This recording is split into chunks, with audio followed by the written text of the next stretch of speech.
Hello friends, എല്ലാവർക്കും നമസ്കാരം. എല്ലാവരും കാത്തിരിക്കുന്ന സച്ചിയുടെയും രേവതിയുടെയും അപ്കമിങ് എപ്പിസോഡിലേക്ക് ഏവർക്കും സ്വാഗതം. വരാനിരിക്കുന്ന കഥകളുമായിട്ട് നമ്മുടെ ഈ ചാനലിൽ നിങ്ങൾക്ക് എല്ലാ ദിവസവും സച്ചിയുടെയും രേവതിയുടെയും വരാനിരിക്കുന്ന വിശേഷങ്ങൾ കേൾക്കാം. മുൻകൂറായി തന്നെ നിങ്ങൾക്ക് കഥയറിയാം. അപ്പം നിങ്ങൾക്ക് ചാനൽ ഇഷ്ടപ്പെടുകയാണെങ്കിൽ സബ്സ്ക്രൈബ് ചെയ്യാൻ മറക്കണ്ട. അതുപോലെ ലൈക്ക് ചെയ്യാനും കമൻറ്റ് ചെയ്യാനൊന്നും മടിക്കണ്ട.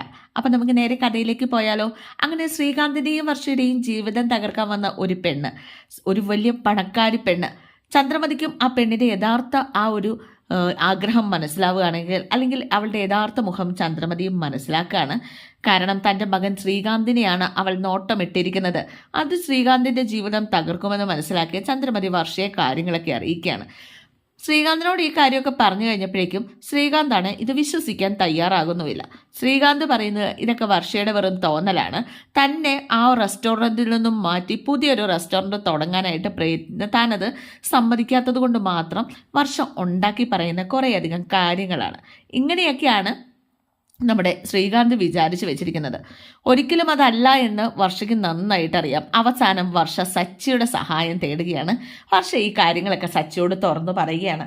സച്ചിയേട്ടനല്ലാതെ മറ്റാരുമില്ല എനിക്കിത് പറയാൻ. ആദ്യമൊക്കെ സച്ചിയോട് വർഷയ്ക്ക് ദേഷ്യമായിരുന്നെങ്കിലും പിന്നെ സച്ചി യഥാർത്ഥത്തിൽ സച്ചിയുടെ ആ സ്വഭാവവും ഈ പെട്ടെന്ന് മുറി രണ്ട് എന്നുള്ള ഒരു പെരുമാറ്റം അല്ലാതെ സച്ചിയെ കൊണ്ട് യാതൊരുവിധ കുഴപ്പവുമില്ല, ഒരു ഉപകാരി മാത്രമാണ് എന്ന് വർഷയ്ക്ക് മനസ്സിലാവാണ്. പിന്നെ ഒരു വല്യേട്ടൻ തന്നെയായിരുന്നു, നമ്മുടെ വർഷയുടെ ഒരു വല്യേട്ടൻ തന്നെയായിരുന്നു സച്ചി. അങ്ങനെ സച്ചി തൻ്റെ വിഷമം സച്ചിയോടും അതുപോലെ രേവതിയോടും തുറന്നു പറയുകയാണ്. അപ്പോൾ ഒരിക്കലും ശ്രീകാന്തിനെ നീ സംശയിക്കേണ്ടതില്ല. ശ്രീകാന്ത് ഒരിക്കലും നിന്നെ മറന്ന് മറ്റൊരു പെണ്ണിൻ്റെ പുറകെ പോകുന്ന ഒരാളല്ല. ഒരുപക്ഷെ സുധിയേട്ടനെ കുറിച്ചാണ് ഇത് പറഞ്ഞിരുന്നതെങ്കിൽ ഞാൻ വിശ്വസിച്ചു പോയേനെ. പണം എന്നതാണ് സുധിയേട്ടൻ ഏറ്റവും വലുത്. അതുകൊണ്ട് സുധിയേട്ടൻ്റെ ആ ഒരു നേച്ചറൊക്കെ വെച്ചിട്ട് ഇങ്ങനെ ഒരു ട്രാപ്പിൽ സുധിയേട്ടനാണ് പെടുന്നതെങ്കിൽ തീർച്ചയായിട്ടും സുധി പെട്ടുപോകും. ആ പെണ്ണിനെ സുധി കൊണ്ടുപോകുമെന്നും പറയാം. പക്ഷെ ഒരിക്കലും നിന്റെ ഭർത്താവായ ശ്രീകാന്ത് ഒരിക്കലും ആ ഒരു ട്രാപ്പിൽ പെടുന്ന ആളല്ല എന്നിങ്ങനെ പറയാണ്. അപ്പം ട്രാപ്പിൽ പെട്ടില്ലെങ്കിൽ പോലും എന്തെങ്കിലും ഒരു ചതി, അവളുടെ ഒരു വലയിൽ പെടുന്നില്ല, പക്ഷേ എന്തെങ്കിലും ഒരു ചതിയിലൂടെ ശ്രീകാന്തിനെ അപായപ്പെടുത്താനോ അല്ലെങ്കിൽ എന്തെങ്കിലും ഒരു പെണ്ണ് കേസ് പോലൊന്നും ഉണ്ടാക്കിയാൽ മതിയല്ലോ. ഈ പെണ്ണിനെ അവൻ കയറി പിടിച്ചു എന്നൊക്കെ ആ ഒരു ഇത് ഉണ്ടാക്കി കഴിഞ്ഞാൽ പോലും ശ്രീകാന്തിന് വേറെ നിൽക്കക്കളിയില്ലാത്തൊരവസ്ഥയാവൂലേ. അവസാനം ഇവരുടെ ആ ജീവിതം തകരുകയും ചെയ്യും. മാത്രമല്ല ശ്രീകാന്തിനെ അങ്ങനെ ഒരു ട്രാപ്പിൽ അകപ്പെടാനായിട്ട് നമ്മൾ അവസരം വെച്ച് കൊടുക്കണ്ടല്ലോ. മാത്രമല്ല ഈ ഒരു റെസ്റ്റോറൻറ്റിലേക്ക് ശ്രീകാന്തിനെ കൊണ്ടുവരണമെങ്കിൽ ആ പെണ്ണിൻ്റെ യഥാർത്ഥ സ്വഭാവം ശ്രീകാന്തിന് ബോധ്യമാകണം. അതിന് വേണ്ടിയിട്ട് ഇപ്പം എന്താ ചെയ്യാൻ പറ്റുക? അപ്പോൾ ആ പെണ്ണിൻ്റെ ഈ സ്വഭാവം ഇങ്ങനെയാണെന്ന് നിന്നോടാരാ പറഞ്ഞത്? എന്നോട് പലവട്ടം ശ്രീകാന്തിനെക്കുറിച്ചും അതുപോലെ തന്നെ എന്നോട് ശ്രീകാന്തിനെക്കുറിച്ച് ഞാനിങ്ങനെ ചോദിച്ചു കഴിഞ്ഞപ്പോഴേക്കും ശ്രീകാന്തിനെ തട്ടിയെടുക്കുന്ന രീതിയിൽ, അല്ലെങ്കിൽ നീ പറയുന്നതല്ല ശ്രീകാന്ത് കേൾക്കുന്നത്, ഞാൻ പറയുന്നതാണ് കേൾക്കുന്നത്, ഭാര്യയായ നിന്നെ അവന് വേണ്ട എന്ന രീതിയിലൊക്കെ എന്നോട് സംസാരിച്ചിട്ടുണ്ട് ആ പെണ്ണ്. അപ്പോൾ ഇനിയും അങ്ങനെ സംസാരിക്കുന്നുണ്ടെങ്കിൽ അത് റെക്കോർഡ് ചെയ്ത് വെച്ചാൽ മതി. വെറുതെ റെക്കോർഡ് ചെയ്ത് കഴിഞ്ഞാൽ ശ്രീകാന്തിന് വിശ്വാസം ആകൂല.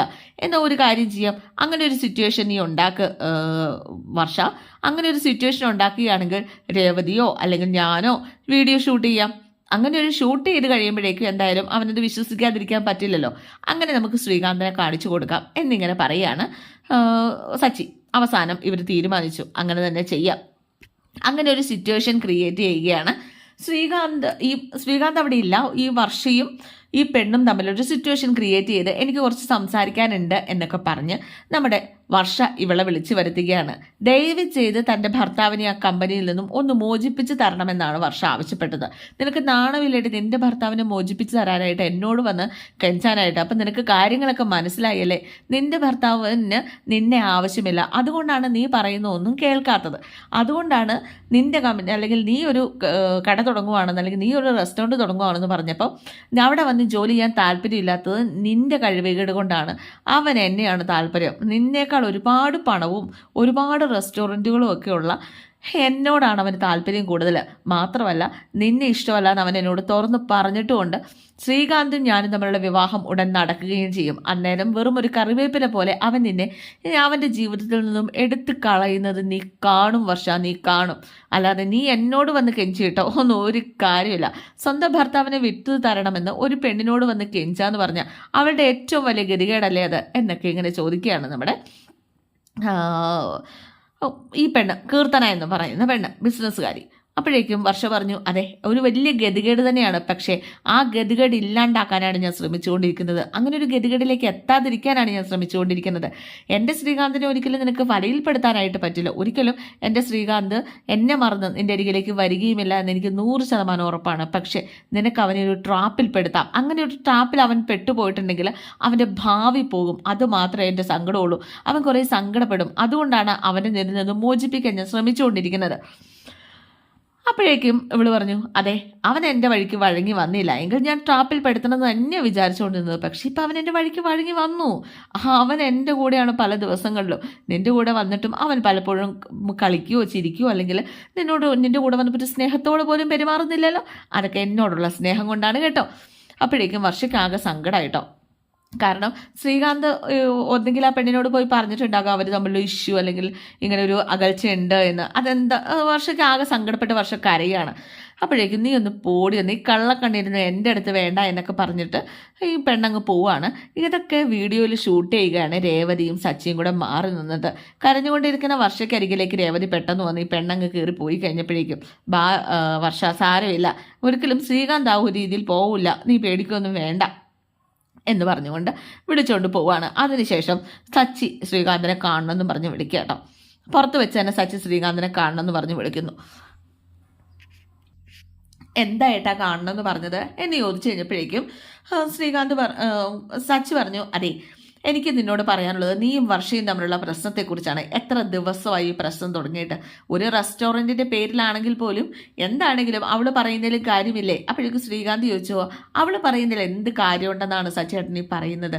അവളുടെ അച്ഛൻ്റെ പൈസ വാങ്ങിച്ച് ഞാൻ റെസ്റ്റോറൻറ്റ് തുടങ്ങി, അവസാനം ആ റെസ്റ്റോറൻറ്റിൽ അവളുടെ അച്ഛൻ മുതലാളി അല്ലെങ്കിൽ അവൾ മുതലാളിയായിട്ടിരിക്കും.